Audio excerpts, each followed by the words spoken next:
Hey everyone, so here I am with another video. Now, I was looking over some of the previous videos that I made, and I realized like some of them, while I think I did provide some useful information, the quality was not that great, and I'm really appreciative that you guys were so understanding, even though the video quality was not the best, but you still watched it and appreciated it, and that means a lot to me.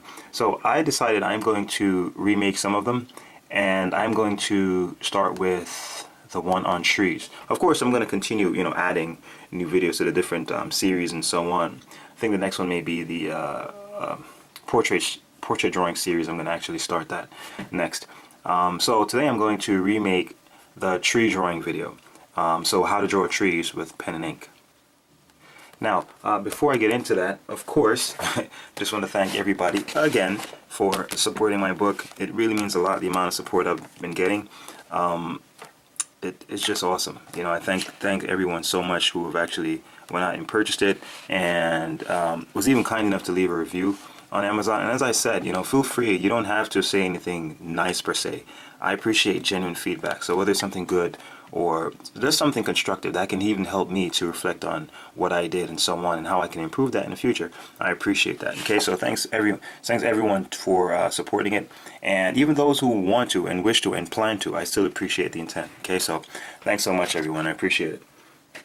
Now, in the first video I focused on strokes, shapes and form, and shading. Okay, I think those are the three core elements to focus on when you're drawing trees. Now, strokes, I think, of course, are most important because you have to kind of decide what type of strokes am I going to use to capture, this tree that I'm looking at. And it's important to be aware of the strokes you're using so that you be consistent. I've seen drawings where, people would use different types of strokes in the same drawing, but unintentionally. Now, if it's intentional, that's fine, but it's good to decide on what stroke you're going to use and try to be consistent. These are some of the most common types of strokes that I've generally used when I'm drawing trees. Sometimes I use scribbles. Sometimes I use like a zigzag. Sometimes I use just like loose hash marks like this.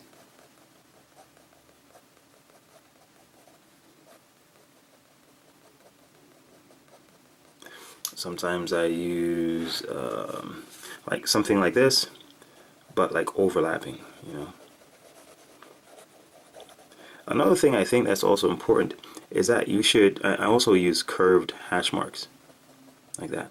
Yeah, so another thing that I focus on also, even when you're using strokes, is that you try to be consistent. Consistency is very important, meaning like you try to maintain the same type of variations in your strokes, but at the same time apply some variety. Okay, so don't do it like this where it's completely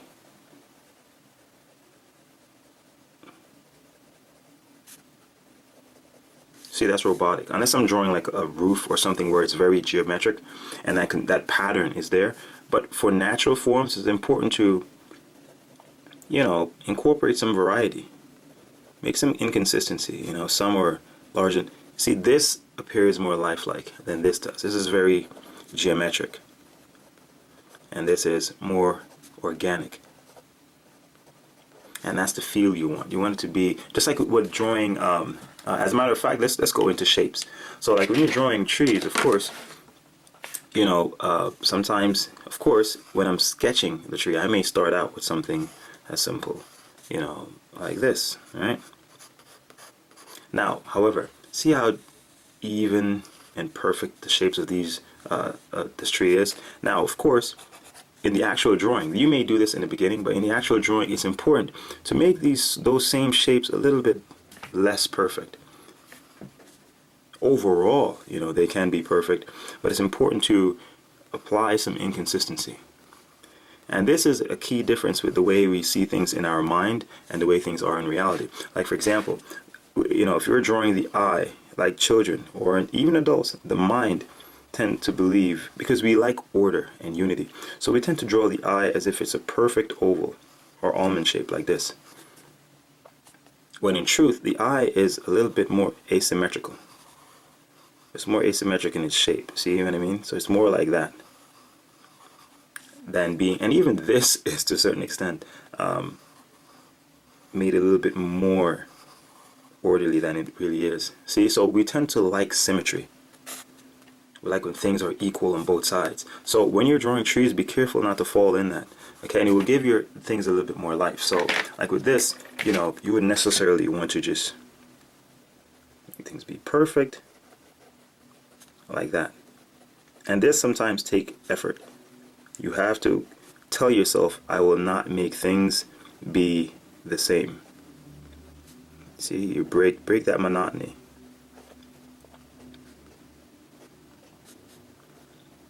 And this is good practice as well. Just try to draw outlines of trees. No shading. Just get the outline. See what I mean? See how much more lifelike this is than this? Because I'm not making things be completely uniform. I'm breaking that monotony by adding some variety. Okay? So the idea is, which is a fundamental concept in design, unity in variety and variety in unity. You need unity, but you need variety. But at the same time, you can't make things too you can't vary things too much where it lose consistency, you know. So unity in variety and variety in unity. Okay, all right. Now while we're discussing shape, now say again we are addressing the whole idea of looking at a tree in terms of whole and part. So in terms of shape, let's discuss the shapes in terms of parts and the shape as a whole.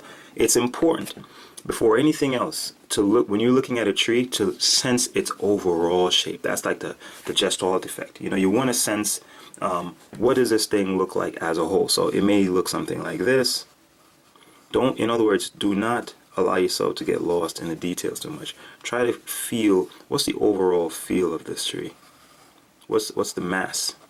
What's the larger mass? And in other words, try to find that overall enveloping shape. It could be, you know,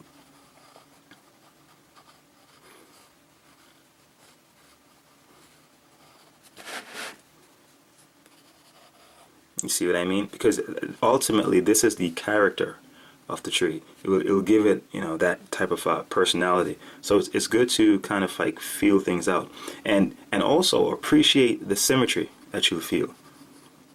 Now, another thing that's important is that you may want to adjust it a little bit, and there's nothing wrong with that. You see what I mean? So, for example, if you find that the tree looks a little bit too symmetrical, you can break it, you know, and make it a little bit more interesting. So if you find that the tree looks completely like this, it doesn't mean that you're not being true to it. It's just that you may want to make it a little bit more, say, heavy down here and heavy at the top, but still maintain that symmetry. See, to me, this has more character than this. This looks like a perfect, like a mushroom, and this looks more, you know, interesting.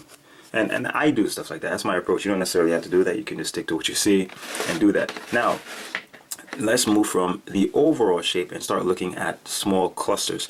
Now, a technique that I use that I think is useful is that I try to think of clusters of leaves as like a mushroom. So, you know, first, it's not just a circle. Okay, circle is flat. That's flat. Okay, I think of it as having like a spherical form. You see? So now I cut this, and now it's like I think of it like it's like a half a circle, or like an orange. All right, it's like that. Now, let's imagine it's like a jellyfish, or it's like a mushroom and like a jellyfish together. It's like it's amorphous. It's like a something that's jelly-like. You can mold it into different shapes. So this underside is showing. So now you have something that looks like this, and this is in shadow. Okay, now imagine having a whole bunch of these overlapping each other.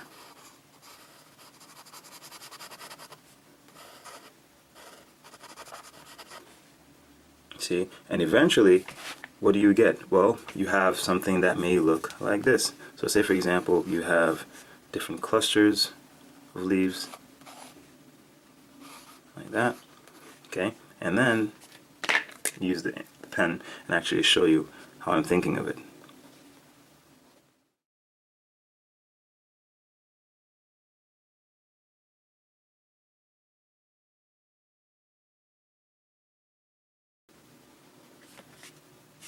See what I mean?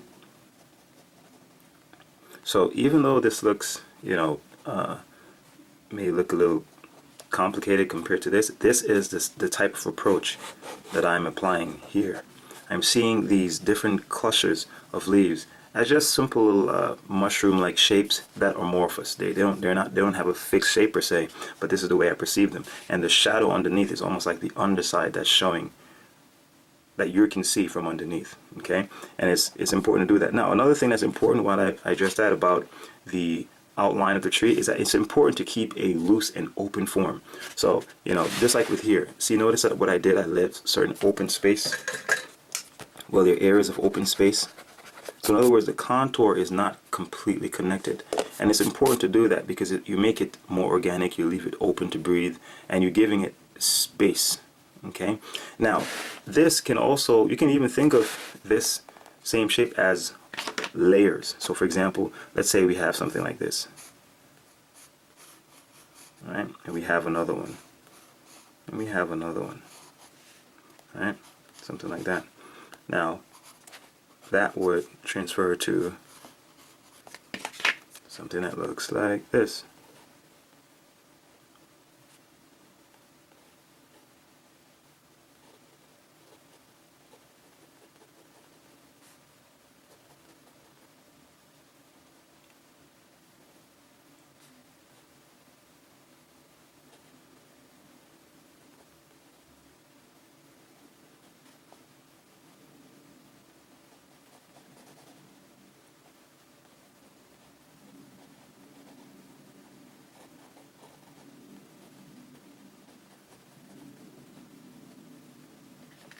See what I mean? So this is the same approach that I used here.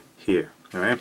So hopefully that gives you some ideas in terms of how to organize like the different clusters of leaves in terms of smaller shapes, but merging into this overall overlapping main shape. Okay, so this is the whole and these are the parts. Okay, so let's get into some of the topics about shading.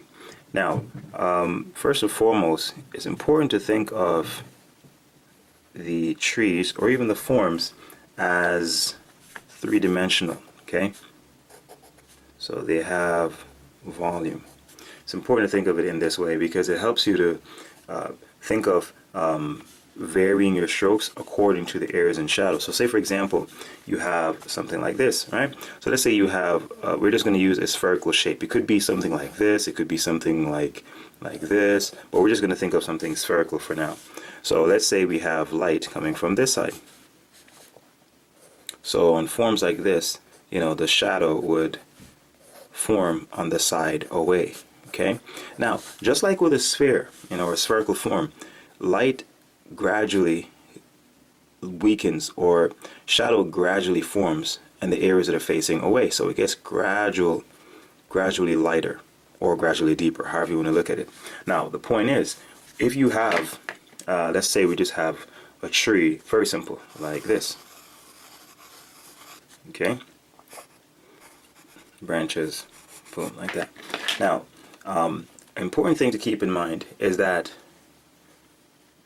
you have to think of light and shadow, right? So let's say we have shadow area here.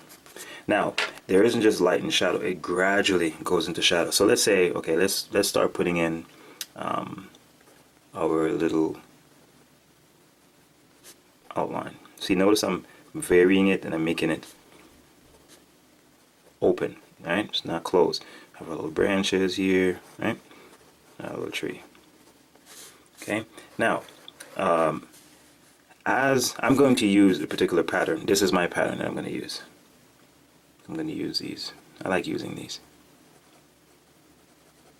Okay, now what I'm going to do is they're going to gradually start massing up as they go towards the areas in shadow. So here in areas like this close to the light, I'm just putting little sporadic, they're random, little arbitrary little scribbles. But as it goes down to the areas in shadow, now we start seeing the clusters of strokes.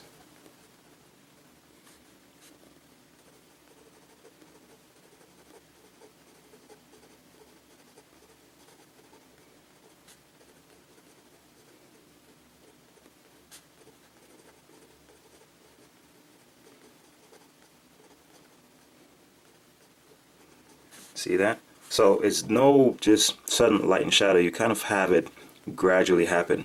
And then you can start putting in little random areas that are solid.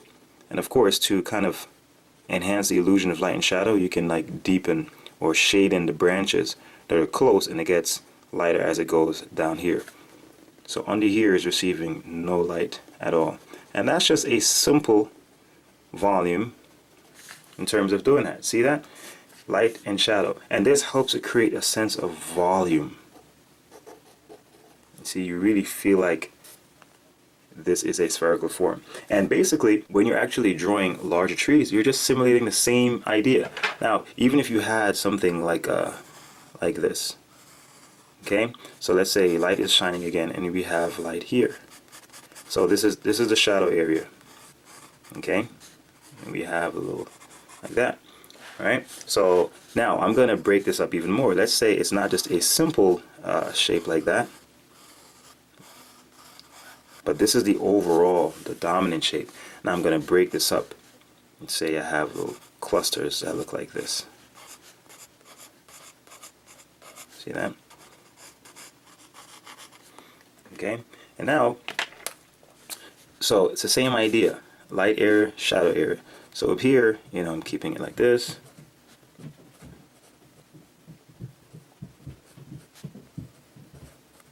See, up here I'm keeping things really light.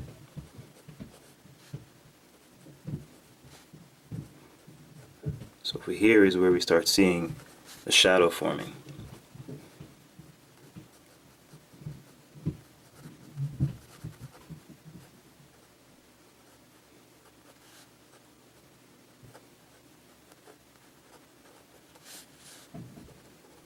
Now all I'm doing is just pretty much using these random type of strokes, but I'm keeping them organized.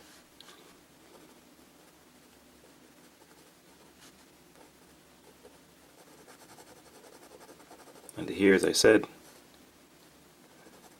darken the areas because under here is shadow, and then it gets lighter as it goes down. Here we have a little grass. See, it's important to appreciate. That's one of the cool things about drawing with pen, and it's the fact that you can communicate a lot just by simple scribbles like that. See, that looks like grass. And all I did was just scribbles, scribbles, scribbles, and it looks like grass. See that? And you have to, it takes having a playful attitude to be able to appreciate this about pen and ink. You have to be able to be loose. Not everything has to have a clear cut definition. You're keeping things light and playful. Light and playful. It's like organized chaos. It seems, see how it just seems like scribbles? But eventually, you know, it can take form.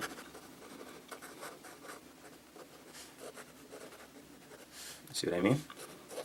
Also, let's discuss branches a little bit now, because it's good to have an idea, especially when you're doing larger trees. It's good to have an idea of how you organize your branches, or you should be thinking about them underneath, right? Now, in my book, there's a chapter I devote to this, what I refer to as a line of balance. And this is another tutorial I'm going to redo as well. I did a video on it before, and I think I'm going to remake it and really maybe give a better and more comprehensive introduction video to the line of balance, which I've devoted a whole chapter to in my textbook, in my drawing book. So hopefully you can, you know, when you read over that, you'll be able to appreciate a lot more of what I mean by this. Now, this simple line is pretty common, and you see it a lot in nature. And that's what really inspired my this whole concept. And I believe it's almost like God's or nature's divine line, in a sense, you know, because you see it everywhere. Now, in terms of how this helps us to design branches, you can think of it like this. All right, even if, say for example, I'm going to draw a tree that All right, here we have, that's the trunk, right? And then from here you can just use, there's one, there's one, there's one, there's one, and you can keep doing this, and it will eventually create a very complex structure.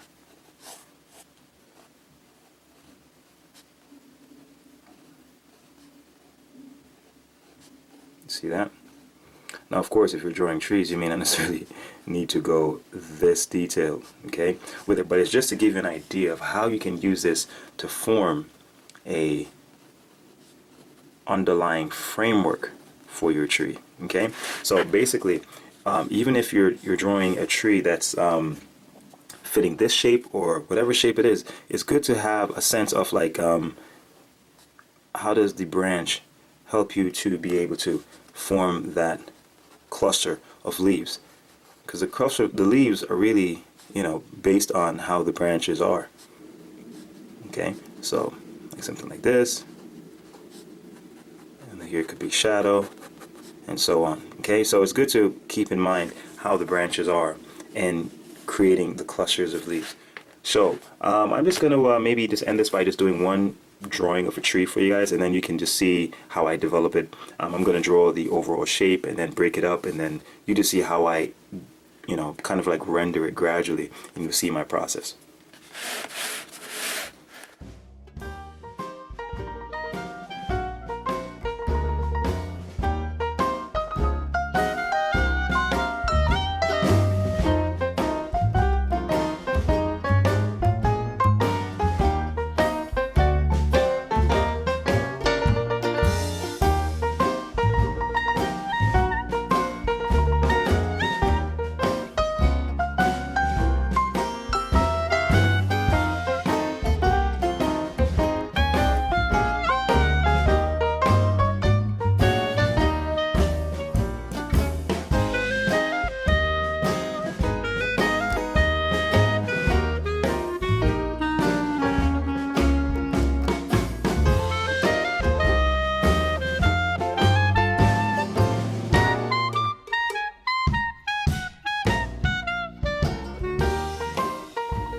Alright, so that's about it. So as you can see that I started with a general shape, and then I broke up that simple shape into smaller sections or clusters of leaves. And then from there, it's just a matter of thinking about how you're going to render the areas of light and shadow. I kept the areas of in light pretty light and sparse in terms of strokes. There's not much going on here, and I left it pretty open. You can see from the contour here. And then in these areas are where the strokes get more dense and a lot deeper in value. And you know, it's something that takes practice, but eventually you have to try to keep a playful attitude and be loose and, you know, have fun. All right, so thanks everyone for watching. If you enjoyed it, learned something, or were just inspired, feel free to give a thumbs up below, and also hit that subscribe button if you haven't subscribed already. So thanks everyone for watching, and I'll see you in the next tutorial.